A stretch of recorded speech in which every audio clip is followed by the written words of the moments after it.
Whether you're a seasoned traveler or visiting London for your very first time, there are a ton of things I wish I knew before going. As someone who travels all over the world, today I'm sharing my biggest tips for London and its top attractions, and how to save money while living your best London life. The first huge mistake I see travelers make is forgetting to check their travel requirements before their upcoming trip. In fact, there is a fairly new travel requirement you might not be aware of, so take note. As of 2025, many visitors will need an ETA, an electronic travel authorization, to visit London and parts of the UK. This applies to citizens of certain countries, including the European Union and the US, who don't already have a UK visa. The rules may depend on your passport and nationality, so be sure to check the gov.uk website for more info, which I've linked in the description below. But no matter where you're traveling, always check for updated travel requirements before your upcoming trip. The next mistake tourists often make is pronouncing famous landmarks throughout London wrong. Don't be that tourist and mispronounce or mistake iconic London locations. This, for example, is Buckingham Palace, not Buckingham or Buckingham, while this is the River Thames, not Thames or Thames. This is pronounced Leicester Square, while this area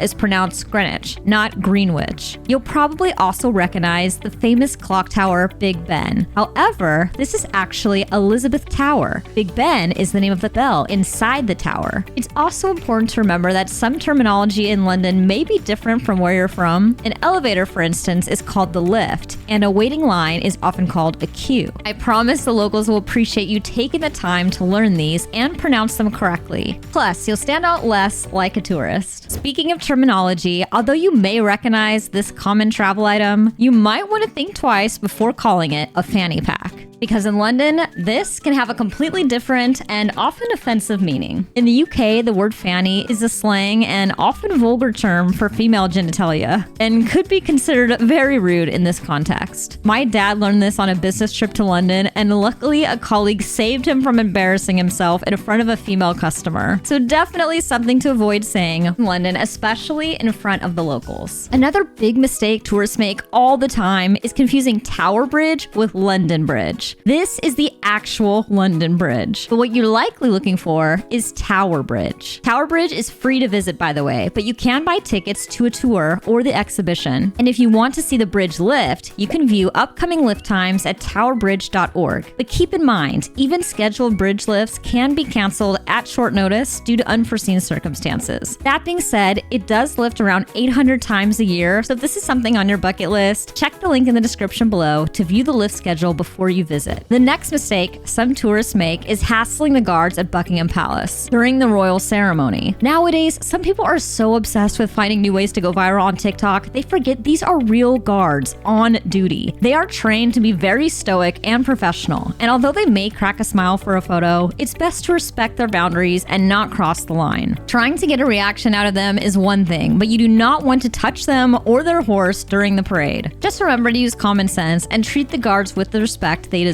Another mistake tourists make is not realizing the changing of the guard does not take place every day. The ceremony typically occurs Mondays, Wednesdays, and Fridays at 11 a.m. with an additional variation called the Sunday Parade. But don't leave it up to chance if this is a high priority on your list. For a confirmed schedule, times, updates, and other details, check out changing-guard.com. I've linked this in the description below as well. As far as the best place to watch, there is no single spot where you can see the entire guard mount. The ceremony spans 3 locations: Buckingham Palace, St. James's Palace, and Wellington Barracks. Watching the changing of the guard at Buckingham Palace is free to attend and does not require tickets for booking, but if you would like to see the various stages of the changing of the guard, you may want to try their award-winning guided tour, where you can even march alongside the band. Also linked in the description below. London is known for being on the expensive side, especially if you're dining at some of the fancier restaurants with a view, so keep that in mind if you're on a budget. So another mistake tourists make is they don't realize London has many museums like the History Museum, the Science Museum, and beautiful parks like Pottersfield Park right by Tower Bridge, or unique hidden gems like the Graffiti Tunnel that are all free to visit. By the way, if you plan to visit the British Museum, also free, don't make the mistake of lining up at the main entrance. Go around the block to the rear entrance instead, where there's usually little to no queue. Although general admission is free, it is still highly recommended to book your free ticket online in advance to guarantee entry entry and skip the queues. And note that some exhibitions may require a separate paid ticket. But if exploring some of London's bougie side is something you're interested in, keep in mind many places with a fantastic view are likely to be more expensive, and some even take a credit card deposit just to make a reservation or require a minimum spend on your visit. Some even have an allotted time, usually 1.5 to 2 hours max. I have a video on some of the most scenic and bougie restaurants in London, along with the top attractions that may or may not be worth the hefty price tag. You can find that linked in the description below as well. Speaking of scenic views, another mistake tourists make is paying to see the view of the London skyline, which is amazing, by the way. But in addition to the London Eye and the viewing platform at the Shard, there are a ton of places where you can grab a drink or a bite to eat and get an amazing view of the city like this. The Shard is the tallest building in Western Europe, made up of the 5-star Shangri-La Hotel, multiple restaurants, and a viewing platform called the View from the Shard, which offers 360 panoramic views of the city spanning 40 miles in every direction. Although you can pay around £30 for the view from the Shard, instead you might want to consider making a reservation at one of their restaurants, like Ting on the 35th floor for afternoon tea, or Gong, the highest hotel bar in Europe, on the 52nd floor, and put that money towards a drink or a meal while you enjoy the view.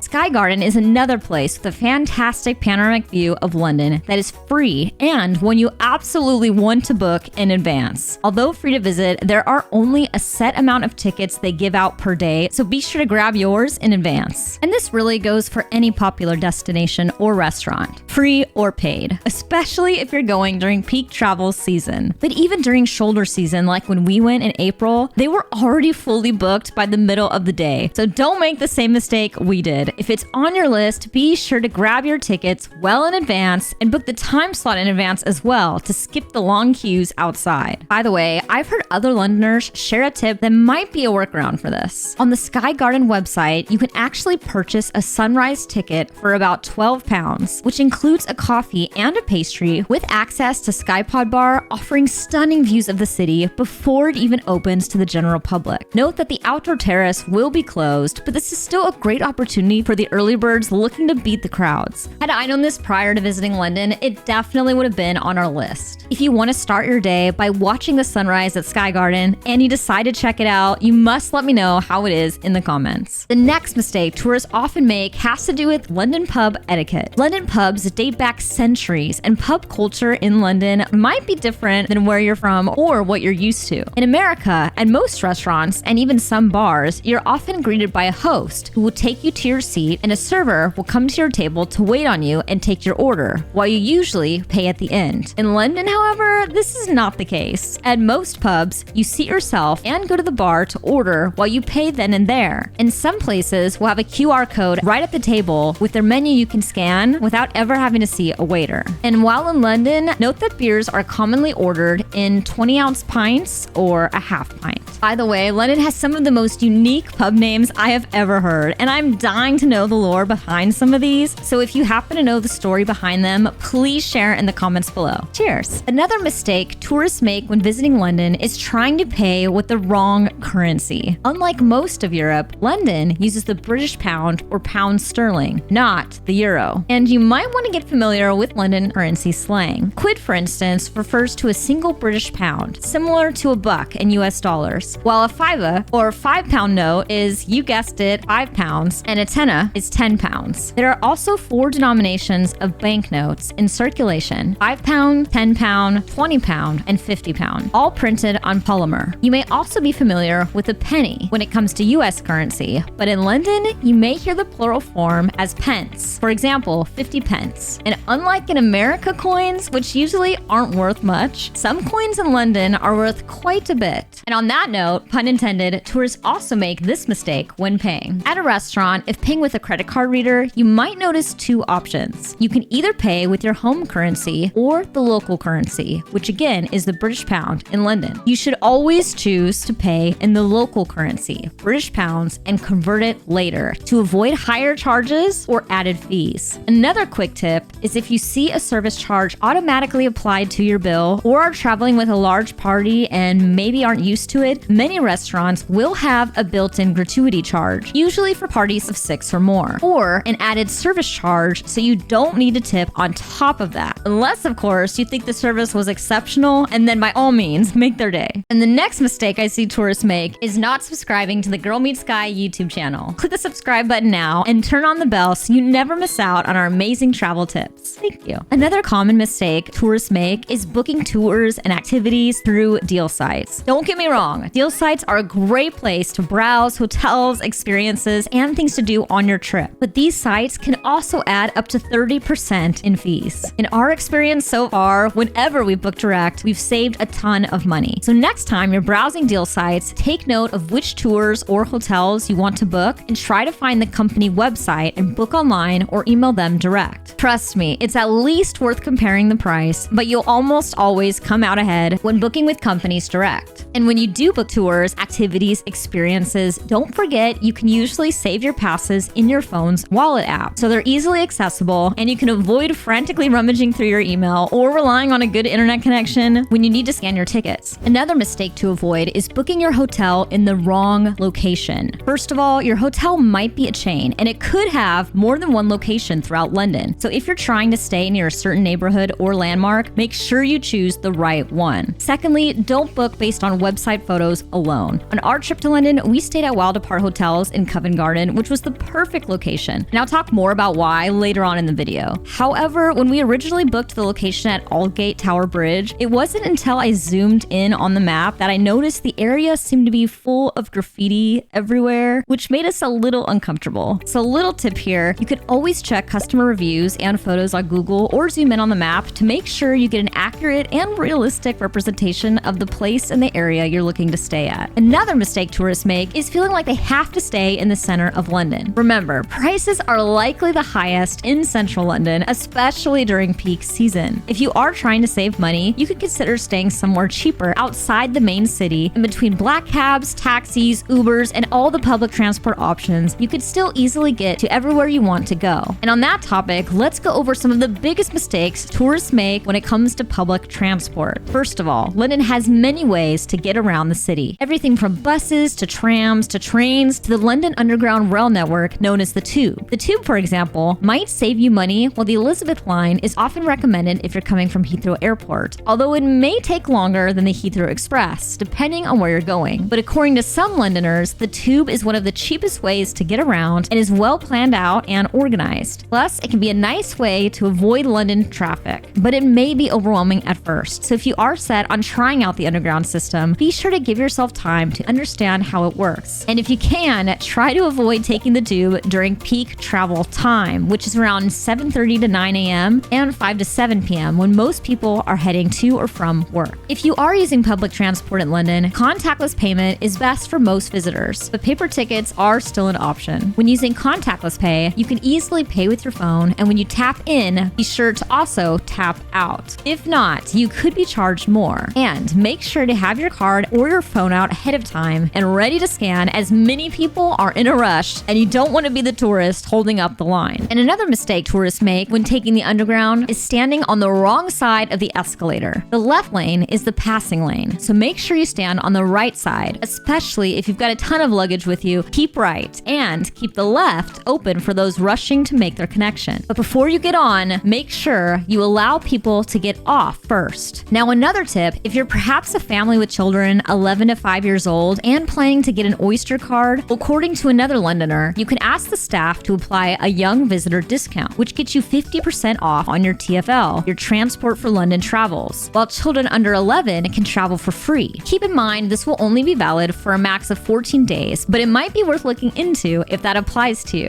And if you're new to public transport, give yourself plenty of time to reach your destination. A good tip is to keep an eye on the stop before your stop, or the one you need to get off on, to give yourself a little cushion and time to prepare so you don't stress or miss it. And another mistake travelers make in London is not having a fail-safe plan if they get separated. Trust me, speaking from personal experience, this will be a lifesaver if you happen to get separated from your party for any reason when taking public transport, especially if you end up not having service and can't get a hold of each other. It's important to have a plan if someone doesn't make it on the bus or train and gets left behind. Decide ahead of time that if this happens, you'll all meet meet at the very next stop or the very last stop at your destination. Having a plan in case this happens can save your group from a ton of stress and panic if you end up getting separated. And if you need help getting around using public transport, you might want to try an app called City Mapper that has all the lines, routes, and updates. I didn't know about this before our trip, so on our next visit to London, this is definitely one I plan to check out. Speaking of getting around, if you're intimidated by the underground system, in addition to public transport, Uber is definitely an option in London, as well as the black cabs. If you don't mind the cost, taking a black cab might be a great option for you. London traffic can be brutal at times, but many tourists swear by black cabs, saying the drivers seem to know the ins and outs of the city better than anyone else and can navigate quicker around traffic jams and get you to your destination in a timely manner, while even sharing some knowledge or insight on your drive. While some prefer Uber and consider black cabs more of a luxury, others swear they are the most efficient, most comfortable, and the overall best experience when catching a ride in London. Another mistake tourists make when visiting London is thinking they need to rent a car. I personally do not think it's practical to rent a car in London, especially if you aren't used to driving on the other side of the road. Maybe if you're visiting other places outside of the city and turning it into a road trip of some kind. Even then, when we visited Stonehenge, which is about an hour and 15 minutes from London, we were able to find a guided tour that picked us up in the city, only a 30-minute walk from our hotel. We'll talk more about Stonehenge in just a bit. While in London, I recommend walking to most places, so definitely bring a pair of comfortable shoes to wear the majority of the time. And once again, for anything farther away, there's plenty of options to get you where you need to go. And speaking of walking, another mistake tourists make in London is forgetting which way to look when crossing the street. London is LHT, which stands for left-hand traffic, meaning you drive on the left side of the road. So whenever you cross the street as a pedestrian, make sure you look right first before crossing, especially at busy intersections. Look right, look left, and look right again. And if you forget, remember, the street will often have reminders for you.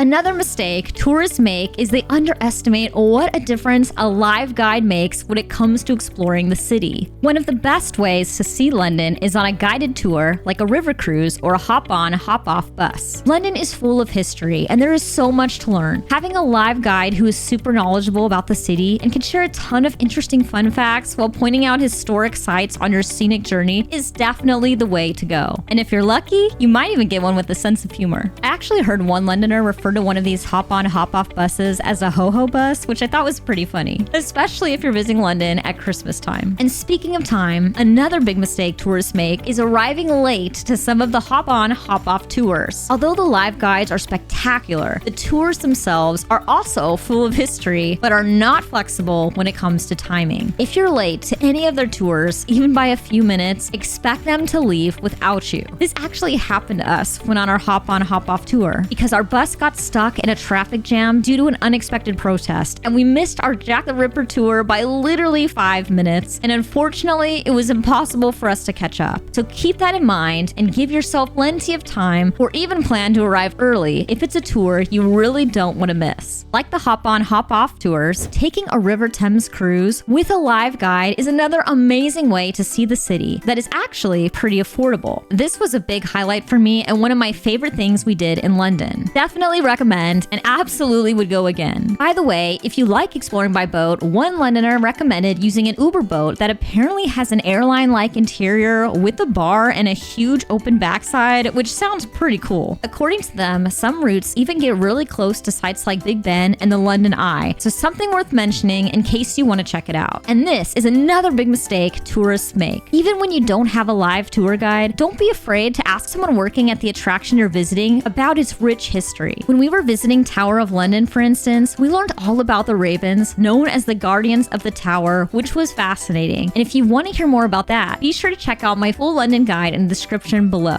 While on the topic of history, when exploring London, be sure to keep an eye out for blue plaques on buildings that celebrate famous figures or those of outstanding achievement who lived or worked at various historic buildings throughout the city. Another mistake tourists make when visiting London is only packing for one type of weather, like rain. Even though it does rain in London quite often, do not assume rain is the only type of weather you'll see. It's important to remember that weather is unpredictable, no matter what time of year. On our visit to London in the middle of April, not only did it not rain on us once, it was actually really hot. So don't forget to pack layers. And it doesn't hurt to bring a travel size umbrella like this on your trip. Another packing mistake tourists often make is bringing the wrong adapter. The outlets in the UK and London are different than the US and other parts of the world. So I recommend using a universal travel adapter like this one we got on Amazon. We bring this on every single trip. It's durable and super easy to use, and you could switch it to be compatible with the outlet at whatever country you're visiting. Plus, it's relatively cheap. I think we spent around $20 to $30. So if you want to check it out, I have a link below, along with our other must-have travel essentials we bring on every single trip. Another London packing mistake is bringing hair tools or a steamer, which likely won't work since the voltage in London is also different. Around 240 volts compared to 120 volts in the US, which can even cause them to break. Unfortunately, I learned this the hard way. Unlike your electronics that are dual voltage, things like hair tools and a steamer need a converter and not just an adapter. And they're usually expensive, not reliable, and just aren't worth it. I still have yet to find one that works for a steamer, and most likely your hotel will have the basics you'll need, like a hair dryer anyway. So I recommend you save the space in your luggage and just leave them at home. The next big mistake tourists make when planning their trip to London is not taking into account what season they'll be visiting. Peak season in London is June through August. In the summer months, you can expect longer days while it stays light out until past 9 p.m. Shoulder season is March through May for the spring months and September through October for the fall months. In the winter months, it may get dark as early as 4 p.m. like in December, and this may affect some of your planned attractions, so something to keep in mind. In peak season, you'll likely get the best weather. However, you'll also find higher prices, more crowds, and things like the tube make it so humid and sticky that for some tourists, it can be pretty unbearable. In comparison, during the shoulder season or winter months like January, you'll have fewer crowds and the prices may come down a lot, but you'll be dealing with much colder weather, so take that all into consideration when you're deciding what time of year you'd like to visit. Another mistake tourists make is trying to fit every single thing into their trip. This is going to make your stay feel rushed, stressful, and will rob you of enjoying the moment. London is huge, with many different areas full of hidden gems. Don't make the mistake of trying to do everything in a single trip, or running from landmark to landmark and missing out on the many different areas of London, like Camden Market and the canals, or the River Thames on the London Bridge side, like I mentioned earlier. Another is Oxford Street, which may get crowded but is still worth passing through, especially if you're like me and want to see the Hanging Union Jacks. There's Borough Market, one of London's oldest food markets, dating back to the 12th century, or St. Catherine Docks, which was an area we just stumbled upon, and it happened to be where we came across our favorite dining spot of our whole trip,